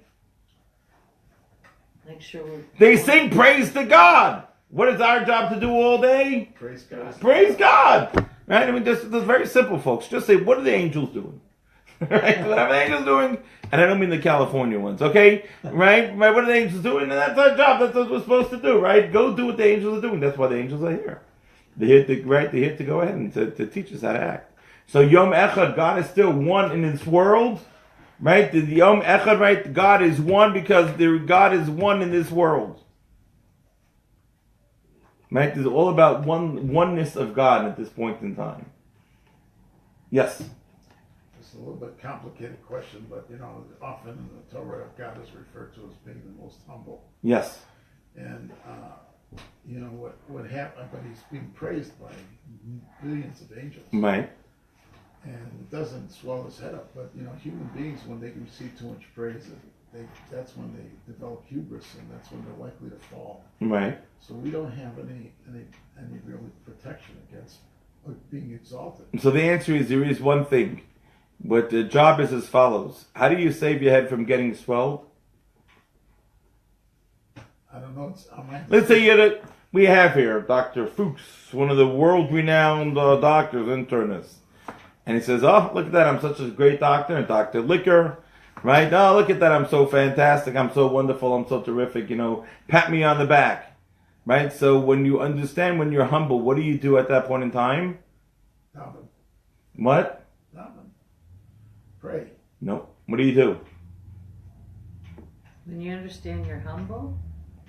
What does humble do? I'm the best this. I'm the best financial planner. I'm the best accountant. I'm the left pocket. What? Shut your mouth. You take the note out of your left pocket. No. But why? No. I'm going to teach you. How do you do that? What do you do? Tell us. The answer is like this. You say, and who gave you that? Who gave you those strengths? Who made you the best doctor? Who made you the best financial planner? Who made you the best accountant? Who made you the best tennis player? Who gave you them? Who gave you those qualities? It comes from God. It has nothing to do with you. What are you being so proud of? You following? That's what it means to be humble. I think I'm important. I'll remind you. Just remember, it all comes from God, right? It's like that's the story, right? Being humble means that you recognize it all comes from God. And now, now watch this boomerang. See, the boomerang is great because it goes past you. You think you duck, you say, okay, I'm safe, it's behind me. And what happens? They come back, I wax you on the head. So now listen to this. So you're such a great doctor, huh? So God gave you those qualities. Uh-oh. So what does that mean now? You owe him. Yeah, you not only owe him, but what happens if you don't use those qualities for the best? You betrayed God. You betrayed God. Oh my gosh. You hear that? You hear that? So every time you want to give up, or you want to think you're... Every time you think you're the best in the world, you know what that means? Perfect. More responsibility. Right? Understand? Right? So being good just costs you more money. Being good just costs you more money. It's like being Jewish. Right? You're following? Right? Understand? Because if you recognize it all comes from God, so that means there's more responsibility. Man, when you recognize that this world is a place of responsibility, that I have a responsibility in this world. Right? I can't just do what I want. You know, it's so funny. I had an interesting discussion with somebody today. So I found with people that are successful in the business world, they don't like being told what to do. I say, Rabbi, just don't tell me what to do. And they can ask me, don't tell me what to do. And I said, I'm not telling you what to do. I'm telling you what the right thing to do is. You could do whatever you gosh darn please. You want to know what the right thing to do is? I said, I'll tell you the right thing. I said, but since you didn't ask, I won't tell you. Right? Okay, no, I'm not going to tell you, right? Because all it's going to do is it's going to aggravate you. right? Because when you understand that there's a right thing for you to do, and then at that point in time, then that lays a responsibility on us. And when we have a responsibility, it means we can't just be a jerk, right? And we can't just do whatever we want to do, right? God is the one who's in charge, right? And it's our responsibility, right? It's our responsibility to do what we need to do, right? That's what it's all about, right? Doing the right thing, right? And that's fine. You know, and that's sort of the world. The Torah teaches us that our job in this world is to do the right thing. Right? Do the right thing. If to know what the right thing to do is. If you don't study Torah, you'll never know the right thing in the world. You won't. There's no way for you to know it. Impossible. Right? We are so blinded, it's impossible to know. Even if we study Torah, we have to get it wrong because we're so wrapped up in ourselves. Right, but to learn to do, there's a right and there's a wrong. There's a right thing to do and there's a wrong thing to do. And learning to do the right thing is what it's all about. Right? You follow me? Right? Like that's what this world is about. Doing the right thing. Right? They're making sure we do the right thing. And that's what the Torah teaches you. Right? That's what it is. You can do whatever you want. Doesn't bother me. Right? You're going to have to pay your bill. Right? But you have to know what the right thing is. Right? You got to do the right thing because it's the right thing. And how do you know what the right thing is? Ask your rabbi. Right? Learn Torah and ask your rabbi. Right? At the end of the day, that's the bottom line. You know, so it's funny. So that's why, but that's why it comes across that way, right? It comes across that one of my systems, okay, I need to do the right thing. What's wrong? I don't know what the right thing is. Right? So learning to do the right thing is what it's all about. Right? And to learn to do the right thing. And that's what Judaism teaches us. Go learn to do the right thing. Right? And that's what it's about. Right? Yom Echad Ba'olam. It was evening, it was morning, one day, God was alone in his world. Right? Now we go ahead and now we pick up. Right? It's day number 2. Before we talk about day number 2, the holiday of Sukkot is starting tonight. That's not tonight. It's starting Wednesday night. Wednesday night, the holiday of Sukkot is starting. And what happens is right, we get a chance to sit in God's home. Right, the Sukkot is right, it's called like God's home. Right, the only way you could leave Yom Kippur and still function is if you know that you're going to go into God's home. Right, you're going to get a chance to go into God's home. And so the holiday of Sukkot is starting up this Wednesday night. We actually have a learner service on Thursday morning and Friday morning at 10:15 in the morning. 10:15 at Torah, we have the data learner service there, and then on Shabbos it's actually at 10 o'clock. Saturday is always at 10 o'clock. On Thursday and Friday it's 10:15. But the holiday of Sukkot is the holiday in which we get a chance to go and to sit in. We get invited into God's home. Right, we come to a place where, right, this is we leave our roof. Right, we leave our home, which has a roof, and we go into a sukkah. What's the one thing about a sukkah? It has to be the only. I had a handyman come to build my sukkah, so I said, "Okay, throw the stuff on the roof." So he goes and he throws it on the roof, and I come back and I hear this thumping and this banging, and I come outside. I said, "What are you doing?" He says, "Rabbi, I'm stapling the schach on your roof so it won't blow off." I said, "Oh no!" I said, "If you staple on it, it's no longer a kosher sukkah." Right? So I said, "You have to go to take off all the staples out of the schach." Poor guy. He goes, he takes out all the staples off the roof, and this is so funny. So then he comes out. There was one part of the wall. that he hadn't finished putting up. So now he went ahead and he sort of hung it up there and left it hanging, so it's not nailed in. So my wife came out and says, "Are you going to screw it in?" So he says, "Don't you know anything?" He said that to my wife. He says, "Don't you know anything? You know, if it's metal in it, it makes it a non-kosher sukkah." So I didn't bother asking him. I said, "You know, there are 2 brick walls in my sukkah as well. You know, please don't touch the walls." So anyway, so I have to go finish screwing, get my fourth wall. Like I needed like to have lattice that's kind of hanging and flopping in the breeze. So the walls you can build the sukkah on your schach. The sukkah, the walls can be made out of anything, right? Metal, whatever you want to make it out of. The schach on top has to be made out of something that is naturally grown from the ground, is in its natural state. Okay, so it hasn't been altered to form a vessel, and is not nailed on. Is not screwed on. If you're worried, you know they have some of these mats that they put on these bamboo mats. If you're worried that it's going to blow off or blow up, you know, right, that the wind will do it. Take what? You put a rock on top. Then you're right, okay, right. Or just right, not a rock because they don't hit on your head, but take a 2x4 and probably lie it across the top of your schach, right? Because just take a regular 2x4 and dump it on top. That weight will keep it. Now somebody else also asked the question: how there cannot be trees that are overhanging your sukkah. If you wanted to know how high could the trees not overhang your sukkah, the answer is your trees cannot overhang your sukkah all the way up. If you have a tree that's 50 feet up and there's a branch that's over your sukkah, you're in trouble. Go get the tree people. And if you want, I could tell you a few tree people that know that know the laws. You know, okay, Rabbi, you're this handyman is so great. I love him. So he knows all about not having trees over the sukkah. He said, "Rabbi, I had to take down that whole tree, but that sukkah is kosher now."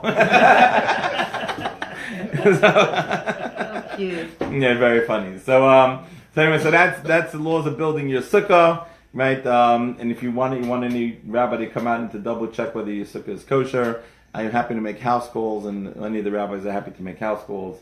They come to check your sukkah. You know, the laws are intricate. Actually, what qualifies, what doesn't qualify.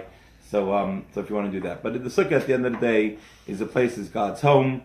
On sukkah we're judged for rain, right? And so we have for rain. Yeah, we're judged for rain for the year.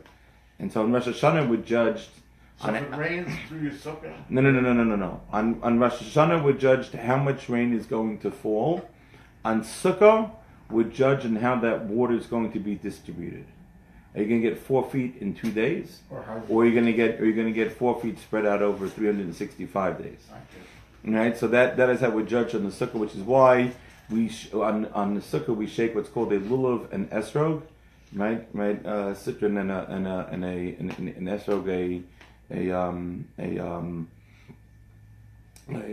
an esrog is a looks like a lemon but costs like $100 instead of like $100 for $1. It's like 1 for $100, and so it's a very expensive lemon. To be very careful with it. But you have your lemon, and you have your lulav branch, right? You have and then you have your hadassim, your myrtle branches, and your aravas, your willow branches, and all those 4 species are very water dependent. And they're very water dependent because, right, in Sukkot we get judged for water. That's why we shake our little Vanessa, because we're being judged in water. So we shake in all 6 directions to symbolize that we ask God that the winds and the rain should come, but at its proper time, and not in any destructive way, but in a productive way. So that's the holiday Sukkot. We get judged in water, and that's why it's actually very interesting. The last day of Sukkot is technically called Hoshana Rabbah. Yeah. And Hoshana Rabbah is a serious day, a very serious day in prayer, because right that's sort of as we walk around the synagogue 7 times, right? But the idea is that the sukkah, the finality of the judgment of water is taking place, and actually Kabbalistically that's the day that the decree that was written in Rosh Hashanah and sealed in Yom Kippur actually gets sent to the world. Right, that kind of is on Hoshana Rabbah, and so there are lots of parties. We will be having next week. We will have class. It'll be at my house. I was invited to my house on Monday night at 7:30 for a nice little sukkah party, and we'll kind of get a chance to to go ahead and to enjoy. We're all invited Monday night? Monday night, 7:30. Okay. At my house, everyone is invited to come into. We're going to study the Torah in the Sukkah. Wow. Yeah, okay. And but again, don't forget the holiday is starting this Wednesday night. We'd love to have you all join us for any of the meals. Remember, there are 6 meals: Wednesday night, Thursday lunch, Thursday night, Friday lunch, Friday night, Shabbos lunch, right? And then again the following week. Now the following week, just for all the Jews, just a little heads up, is also a 3-day holiday. And Simchas Torah. This is Simchas Torah, right? Simchas Torah is next Thursday night, so not this week Thursday night, but next Thursday night. A very very the Simchas Torah is the day we celebrate, right? The completion of the Torah. It is a very very very special day, and especially for everyone who is studying Torah. It really is a holiday that is truly it's really an incredibly beautiful holiday, and so one should try to make sure that at least to come and to dance with the Torah is really something that is quite it's You can drive on that day though. no, it's a holiday. Cholamoid. Cholamoid you can drive, right? So again, so we have 3 days of a holiday now, starting Wednesday night, Thursday, which is the first day of the holiday. Second day of the holiday is Thursday night, Friday. The third day of the holiday is Friday night, Shabbos. Then starting Sunday, Monday, Tuesday till Wednesday evening, those are what are called Chol HaMoed intermediate days. And those intermediate days are days of where you can drive. You're allowed to drive. It's a quasi holiday days. So the service is a little longer. If you don't have to work, it's better that you don't have to work. And it just meant as time to go ahead and to celebrate the holiday. Yeah. And it's a time where in the temple times, right, there was a time of a tremendous revelation of God, tremendous level of prophecy that was accessible at the time in Sukkot, and even today, right? You kind of have to go ahead and to tap into the spirituality of the days of Sukkot. Right? Sukkot is 7 days, right? It's opposite the seven spiritual levels. Right? You go ahead and you have the 7 spiritual levels of the. You get to tap in each day of Sukkot is opposite another day, and you have those qualities that you're able to access on those days.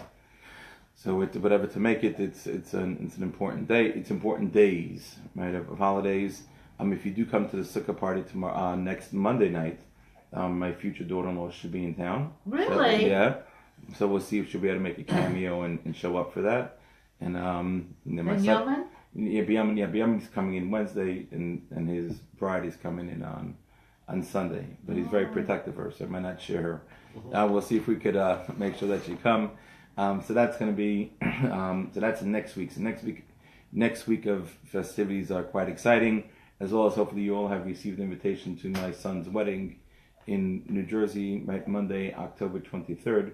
We'd love to have you all come. So if you're able to make it, just RSVP and let me know that you can come. Thank you. And just love to have you all come join us for the festivities, and then the Shabbos after, right, we'll be having a Kiddush and Shul in their honor as well. So thank you all for coming. Have a wonderful evening. We'll see you all same bat time, same bat station.